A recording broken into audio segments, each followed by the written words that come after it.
E aí pessoal, beleza? Hoje eu quero trocar uma ideia com você sobre um tema muito importante que é a importância da união entre os seres humanos. Cara, independente de religião, independente de ideologia política, independente de cor, de classe social, a união entre os seres humanos é um dos predicados para que nós tenhamos uma existência positiva. E a gente tem que falar sobre isso, né, galera? Principalmente nessa época cheia de movimentos fundamentalistas em todos os cantos, em todas as religiões. Então, assim, para falar sobre esse tema, em primeiro lugar, eu quero dizer para vocês que, diferentemente do que muitos pensam, a ideia do respeito à diversidade não é uma ideia moderninha somente, não é uma ideia simplesmente humanista, mas se encontra dentro das nossas fontes judaicas mais antigas e mais legítimas. Fontes que eu falo das escrituras, do Talmud, e agora eu quero trazer para vocês uma fonte muito interessante que é o Midrash Rabbah. É uma obra de mais de 1500 anos atrás. Então o Midrash, ele começa com uma questão, ele fala assim: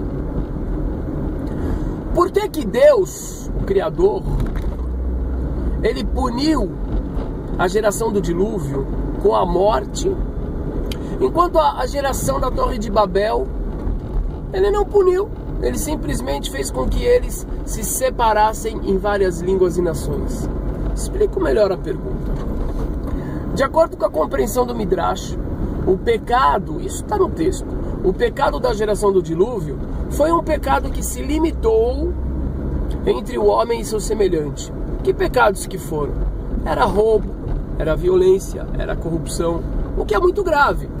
Porém, diferentes dos pecados ou do pecado da geração da Torre de Babel, que foi tentar confrontar o Criador. Aí, galera, vem a grande pergunta do Midrash: mas como é que pode ser? Como é que pode ser? Quando o ser humano simplesmente afronta o outro, Deus vai lá e extermina todo mundo. Mas quando o ser humano quer confrontar Deus, o que Deus faz? Ele simplesmente desarma o instrumento que aquele ser humano tem de confronto. Ele desarma a força que o ser humano tem de se unir, que é o idioma em comum, para tentar confrontá-lo. E não castiga.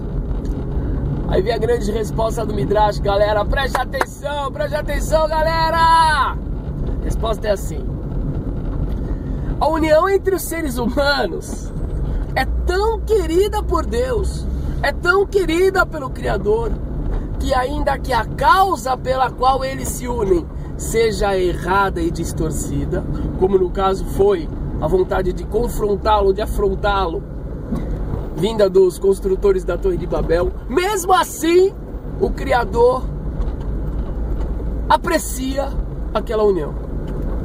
Ah não, mas a união, o motivo é errado, a motivação é errada. É errada, mas o Criador tem essa capacidade de separar as coisas. Por um lado vem a motivação errada, então vamos desarmar, vamos desfazer o intuito desses seres humanos unidos. Mas por outro lado, por apreciar, por gostar de ver os seres humanos unidos, o Criador os poupa de uma desgraça, de uma punição, de uma consequência maior. Galera, que mensagem louca, que mensagem maravilhosa. A quem que falou isso? Foi um pensador hoje em dia humanista? Não, galera, foi o nosso Midrash há mais de 1500 anos atrás. Então agora vem a conclusão. A conclusão é a seguinte: imagina só que naquele caso o Criador poupou a vida de pessoas que eram pagãs, de pessoas que provavelmente não tinham os valores que nós cultivamos hoje, e de pessoas que estavam unidas para afrontá-lo. Imaginem então quanto que não aprecia, quanto que o Criador não aprecia a união entre pessoas de diferentes crenças, porém que cultivam valores universais positivos, que cultivam o amor pela paz, o amor pela justiça, e que, apesar de suas diferenças, cultivam, têm em comum a ideia de buscar servir o Criador. Então não é uma coisa muito óbvia partir deste Midrash e compreender que o respeito, que a união em torno de valores comuns é algo bem quisto por ele? É, galera, vamos abrir a nossa mente e vamos pensar o seguinte: onde tem amor, tem Deus. Onde tem a busca pela fraternidade, pela justiça, tem Deus. Onde tem coragem de confrontar o erro, tem Deus. Onde tem ódio, melhor nem falar. É nóis aí, galera!